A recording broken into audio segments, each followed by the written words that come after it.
first, Ken Wyatt. Well, he has become the latest Liberal to dump on the party that put him into Parliament and indeed made him a minister. Now, whatever you think of the Labor Party, at least its former MPs tend to keep their resentments to themselves. But now Wyatt has joined the cavalcade of embittered former Liberals, led by Malcolm Turnbull, of course, denouncing the party that they now have no further use for. I think it says more about them than it does about the Liberal Party, especially when, like Wyatt, their complaint is that the party has had the temerity to disagree with them. Wyatt says that the party risks descending into political irrelevance without reconnecting with Middle Australia, which is a fair enough point, although I'm not sure that all the Libs are as disconnected as Wyatt is, because his main point of complaint is the coalition's opposition to the Voice, even though, if the polls are right, it's Wyatt himself, rather than the coalition, that's out of step. Wyatt likens Peter Dutton's opposition to the Voice to the same-sex marriage debate, even though they're quite different issues. And this is where he doesn't get it, because one arguably was about treating everyone the same, while the Voice is about treating some people differently based merely on race, and then locking race-based differences into our Constitution. Where Wyatt gets it most wrong, though, is his attacks on Indigenous no campaigners Warren Mundine and Jacinta Price, showing what can only be described as an extraordinary lack of self-awareness.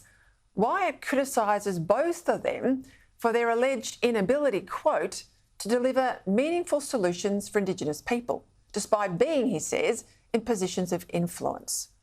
Now, but hang on, Price was the Deputy Mayor of Alice Springs at one time. Mundine, of course, chaired the Abbott Indigenous Advisory Council, while Wyatt, well, for 3 years, he was the Federal Aboriginal Affairs Minister, the man at the very top of the decision-making tree. So how can Indigenous disadvantage be Price and Mundine's fault, and not to a much greater extent the fault of Wyatt himself?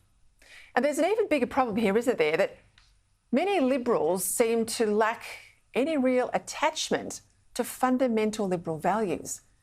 If there's one thing on which the Liberals, the small L Liberals and the Conservatives inside the Liberal Party should be united, it's the equality of the individual that the Voice clearly contradicts.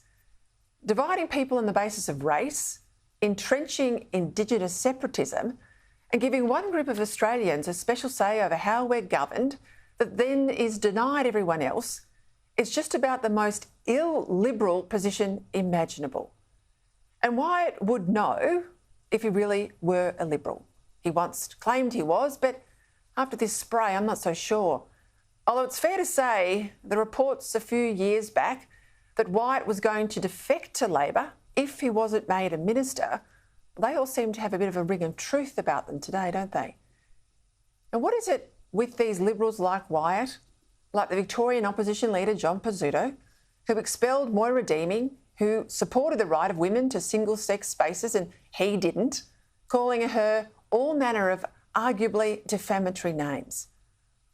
Once the ability of Liberals to conscientiously dissent was regarded as a hallmark of liberalism, one of the key points of difference, indeed, between the Liberals and the much more intolerant and dogmatic Labor Party. Well, sadly, that's no longer the case.